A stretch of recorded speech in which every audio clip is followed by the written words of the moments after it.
David Muir, ABC's World News Tonight, America's most watched newscast. Now streaming same day with all the breaking news of the day on Disney+. Most watched, most trusted. Now on Disney+ every night. Tonight, breaking news. The U.S. and Iran return to all-out war with casualties mounting. A U.S. service member dies in Iraq after at least 2 service members were killed at a base in Jordan. Video appears to show the moment that base was hit. The renewed conflict shutting down the Strait of Hormuz and triggering a worldwide travel warning for all Americans overseas. And here at home, the price of gas on the rise again during the busy travel season. Martha Raddatz is in the region tonight.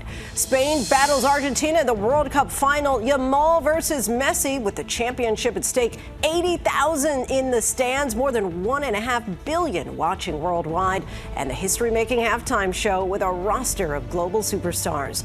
The tropical depression gaining strength in the Gulf, on track to become a full-blown tropical storm. It comes after flash flooding swamps the Northeast, streets and highways underwater, trees downed, thousands of flights canceled, and tonight millions bracing for a new round of severe weather to start the week. The Tate brothers arrested in Miami after England filed new charges against the manosphere influencers, including rape and sex trafficking. Police say there was a pre-dawn burglary attempt at the home of Eagles running back Saquan Barkley while he and his family were at home. They believe this white SUV is connected to the alleged crime. 2 men say they discovered through DNA tests that they were switched at birth 38 years ago. Now they're suing the hospital where they were born. And the World Cup unites fans from coast to coast and around the world, strangers becoming neighbors with memories far beyond the goals. From ABC News World Headquarters in New York, this is World News Tonight. Good evening, everyone. Thanks so much for joining us on this Sunday. I'm Lindsay Davis. We begin tonight with breaking news. Today, the U.S. military announced yet another service member had been killed in action, this time in northern Iraq. This is prompting concerns that Iran and the U.S. are edging closer to a wider war. Less than 24 hours ago, we learned at least 2 U.S. service members were killed during an attack by Iran on a military base in Jordan. This video circulating online appears to show the moment the missiles hit the base. The U.S. responded swiftly with yet another wave of airstrikes on Iran and promising more to come. The State Department is now warning Americans overseas to remain vigilant and exercise increased caution. We have team coverage tonight. ABC's Chief Global Affairs correspondent Martha Raddatz leads us off from Jordan. Tonight, the American death toll in the war with Iran is growing. CENTCOM announcing just hours ago human remains were found at the site where 2 service members were killed in that Iranian attack on a U.S. base here in Jordan. The remains could be those of the missing 3rd service member. CENTCOM also announcing that an additional service member was killed in Iraq during the controlled detonation of a downed Iranian one-way attack drone. If the remains are that of the missing service member, that brings the American death toll since the war began to 18. The U.S. now launching nightly strikes on Iranian targets this weekend, focusing on the Iranian Revolutionary Guard, believed to be responsible for targeting the American troops. But Iran retaliating each time, continuing to strike U.S. bases in Kuwait, Jordan, and Bahrain. Air raid sirens could be heard today in Jordan, less than 48 hours after the Iranian attack on the base here. Video circulating online appearing to show projectiles and some interceptions over that base, but clearly not all were stopped. Those deadly missiles and drones raising questions about Iran's precision capabilities, even after the administration said Iran's military had been decimated.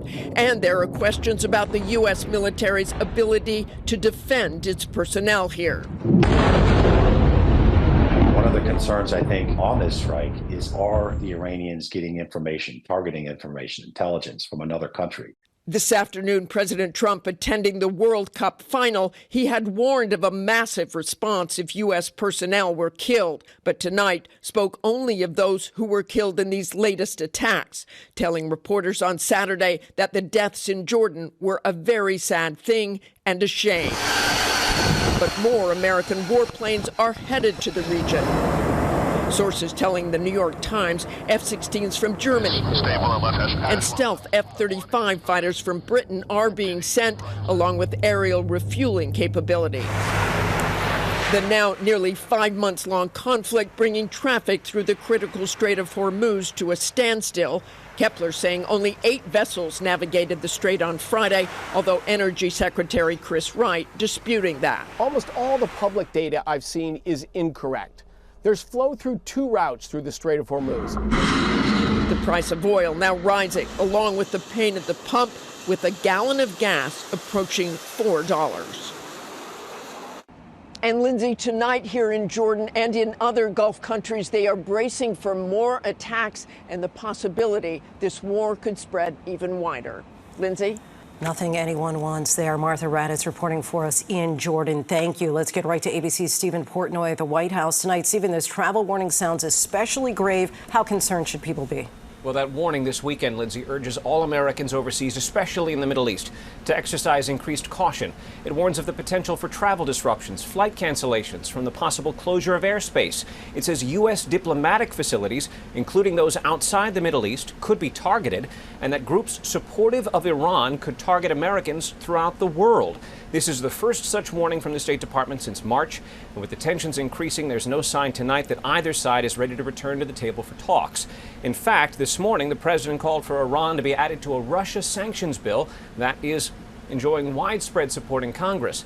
The president had pledged to ease sanctions against Iran as part of the memorandum of understanding, that ceasefire deal that now both sides have clearly abandoned. Lindsay. Stephen Portnoy from the White House for us. Thank you. Now to soccer's biggest stage. More than 1 billion people tuned in for the World Cup final that could mark the passing of the torch. A 19-year-old phenom taking on Lionel Messi, one of the greatest to ever play the game, and what could be his final World Cup appearance. ABC's Whit Johnson is there with the electric atmosphere and all the dramatic action. Hey, Whit. Lindsay, good evening. It was a battle of 2 titans here in New Jersey. 80,000 fans packing the stadium behind me, hoping to witness history. And just moments ago, Spain sealing the victory in extra time. Tonight, Spain are World Cup champions, defeating South American powerhouse Argentina with a goal in extra time. Spain, for the second time in their history, have won the World Cup. Spain dominating possession most of the match, fending off a late surge from Argentina, but holding on for the 1-0 win, claiming its second World Cup trophy, ending a 16-year drought. 39-year-old Lionel Messi, widely considered the best of all time, leading his team to the final this time around full of drama and suspense. Lionel Messi, the savior for Argentina. All 4 of their knockout victories coming in the game's final moments. Today's epic showdown, a symbolic passing of the torch, many believing this World Cup could be Messi's last. The recipient, 19-year-old Lamine Yamal, the 3rd youngest to ever make a final, taking the world by storm, even before stepping onto the pitch. That's a 20-year-old Messi holding Yamal as a baby for a charity photo shoot. Yamal walking in Messi's footsteps, joining his former team FC Barcelona at age 7. An estimated more than 1.5 billion people taking in today's spectacle, from watch parties across the U.S. to countless others around the globe. We were in the World Cup of 1994, and it was nothing compared to this. Uniting everyone from the whole world coming for one place just to see it. And the FIFA World Cup making more history with a first-of-its-kind halftime show featuring global superstars like Shakira, Madonna, Justin Bieber, and BTS. Another nod to an American sports tradition, the World Cup winners won't just take home a trophy, for the first time ever, custom championship rings. And what an incredible 6 weeks it's been here at this World Cup. 48 nations competing, a record 104 total matches, and Spain crowned the new champions right here on American soil. Lindsay? So much excitement. All right, Whit, thank you. Now to a dangerous week of weather across the U.S. Let's get right to ABC's meteorologist, Leslie Lopez. Leslie, let's start off with that tropical depression that you've been tracking in the Gulf. Yeah, here's the latest on that tropical depression. It's quite unorganized. I want to take you over here. This is Tropical Depression 2. This has not moved much from the Florida Panhandle, but if it does get organized tomorrow, it will start to make its way out towards Texas and will be named a Tropical Storm Bertha. Now, by Friday, it could be in Texas, Thursday over into Louisiana, so we're going to watch watch this very closely and give you the latest information on how this is developing. In addition to that, we have severe thunderstorms moving through areas closer towards the south, anywhere from Virginia Beach all the way to Atlanta. This is going to be a 2 out of 5 threat level. Damaging wind will be part of this, along with the possibility of hail. And then destructive winds are in the forecast for Monday in the Midwest. Tornadoes possible, very large hail here. And then all of that shifts back into where it was this weekend. The Northeast, you saw images of flooding, and certainly we could see the same type of event take place anywhere from New York down to D.C. come Tuesday. It seems like we just keep getting this back to back. All right. Thank you, Leslie. And as we just heard, millions of Americans are bracing for a new round of severe weather to start the work week. Tonight, parts of the southeast are facing the threat of severe storms and flash flooding. Flash flooding wreaked havoc across parts of New York City and the tri-state area on Saturday, triggering dramatic rescues as vehicles were engulfed by fast rising water, leaving drivers stranded. Here's ABC's Morgan Norwood. Tonight, after a weekend of severe weather in the Northeast, another round of strong storms taking aim at the Southeast. The tri-state taking the brunt on Saturday. Streets turned to canals. How deep is this water? Oh my God, oh! Cars pushing through the floodwaters. In Woodside, Queens, residents wading through knee-deep water. And in Jersey City, New Jersey, relentless rain sending water up to the tires of cars lining this neighborhood street. On Long Island, powerful winds whipping through the area. Torrential rains pummeling parts of upstate New York, toppling trees and scattering branches. And in Red Bank, New Jersey, a lightning strike exploding over this home during the storm. Airlines still scrambling after Saturday's storms canceled more than 3,000 flights and delayed some 9,000 more. Already today, more than 1,200 cancellations ahead of storms in the southeast, with major airlines issuing travel waivers to passengers. And after days of hazardous haze, the rain finally flushing the smoke out of the northeast from those Canadian wildfires. But those fires still burning tonight, with millions around the Great Lakes dealing with unhealthy air. And Lindsay, tomorrow's storms will target the Great Lakes, but it would also help clear out some of that toxic wildfire smoke, Lindsay. All right, Morgan, thank you. Now to the stunning arrest of the controversial but popular manosphere influencers Andrew and Tristian Tate in Miami. British authorities have issued dozens of new charges against them, including allegations of rape and sex trafficking. Let's bring in ABC's Marcus Moore. Marcus, what are you learning tonight? Well, Lindsay, U.S. Marshals arrested the controversial influencers Andrew and Tristian Tate in Miami after the U.K. requested an extradition. British prosecutors announcing 38 new criminal charges against the pair. The charges including counts of rape, sexual trafficking, and also offenses related to sexual images of children. Now, they have faced previous accusations of sexual abuse in the U.K. and were arrested in Romania back in 2022 on similar allegations. The pair have always denied any wrongdoing, and the brothers, as you know, have gained millions of followers on social media promoting misogynistic views and have become stars of the so-called manosphere. Their lawyers saying they're innocent and called the arrest political. And Lindsay, they are now facing a total of 59 charges. Marcus, thank you. Back here in the U.S., police say they are investigating yet another attempted burglary at the home of a high-profile athlete. Authorities say NFL star Saquan Barkley was at home with his family outside of Philadelphia when they were targeted. ABC's Perry Russum has the latest. Tonight, police outside Philadelphia searching for at least 2 people accused of breaking into the home of NFL star Saquan Barkley. Investigators say the Super Bowl champion was home with his family early Saturday morning when they were targeted. Officers arriving at Barkley's home within minutes. The alleged intruders already gone. Police say it is not clear if anything was stolen. How long were they in the home? It was a very short period of time. Barkley has been outspoken about his love of being a father. When you have those kids and you see those kids grow up, you realize that there's so much more in this world than how well you run a football. Investigators releasing this picture of a white SUV they say may have been involved. There is history of NFL stars' homes being targeted. Last year, police say thieves stole about $200,000 worth of property belonging to Cleveland Browns quarterback Shedeur Sanders. And in May, 3 Chilean nationals arrested in Argentina, wanted in connection to break-ins at the homes of Travis Kelce and Patrick Mahomes. Police say the Barkley family was not hurt, Lindsay. Perry, thank you. And we're learning new details tonight about a dramatic standoff in the alleged kidnapping of 2 U.S. Forest Service employees. And for the first time, we're hearing the audio of the FBI agent speaking with those suspects. Here's ABC's Jacqueline Lee. I have 2 biologists in my custody right now. Tonight, you're listening to the tense moments FBI special agents speak to two suspects who allegedly kidnapped U.S. Forest employees at gunpoint. I'm requesting FBI investigator to speak to so that I can release these hostages. Over. The new audio, a glimpse into the hours-long hostage standoff near Gumboot Lake in the Shasta Trinity National Forest. According to the U.S. Forest Service, two workers were conducting routine field operations when they were allegedly zip-tied and held at gunpoint inside a trailer. FBI's hostage rescue team, snipers, SWAT teams, and bomb units seen swarming the area. After 12 hours of negotiating, the two Forest Service workers were released.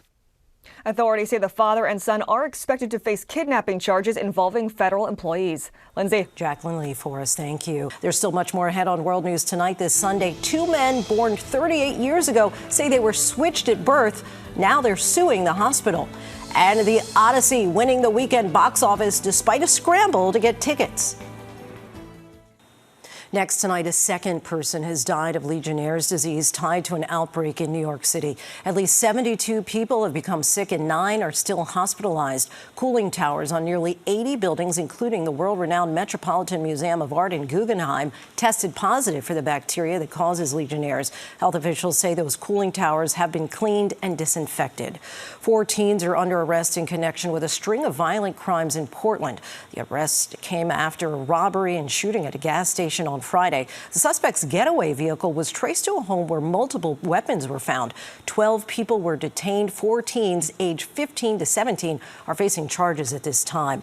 Now to a mass shooting in Tucson, Arizona overnight. Police say a suspect fired randomly into a crowd in a downtown district around 2 a.m., striking 9 people. Authorities say an officer shot him as he ran away. He and the 9 victims are expected to be okay. Tucson's mayor calling it another serious and senseless act of gun violence. When we come back, after the stirring finish in the final match, how the World Cup brought people from around the world together and the memories they'll take away. To the index now, 2 men who say they discovered through DNA tests that they were switched at birth 38 years ago are suing the hospital where they were born. Jeremy Morrison and Kyle Boleyn were born hours apart in 1988. Boleyn grew up on a North Dakota farm, but a chance DNA test linked him to a biological aunt and her nephew, Jeremy Morrison, who was born on the same day. The 2 men have met their biological families, but so far not each other. The hospital says there's no evidence it was responsible. And at the box office, the Odyssey making an epic debut. The star-studded rendering of Homer's Greek classic topping the weekend returns with $124 million in ticket sales. The movie was shot on 70mm film, and that sparked a scramble for tickets to IMAX screenings, with scalpers and secondary ticket markets stepping in. When we come back, the World Cup and the World Cup fans, the images we'll never forget. Finally, the World Cup Championship, a reminder that sometimes the greatest victories happen far beyond the final whistle. For the past 39 days, thousands of soccer fans from around the world came to 11 American cities chasing the World Cup. But many found something else, too. In Lawrence, Kansas, the Algerian national team made the city home for a month. And somewhere between practices and matches, strangers became neighbors. Very cool. It's like a little melting pot. In New York's Times Square, Norwegian fans filled the streets with their now familiar Viking chant. Just one more way the tournament became more than soccer. It became discovery, like Southern barbecue, mac and cheese. Mac and cheese here in the States is better than the UK, just a fact. Even a pilgrimage to Buc-ee's. I'm going to put these in my suitcase and fly them back to Scotland. They found their way to baseball, marching into Fenway behind the sound of bagpipes, and inside joining thousands of voices.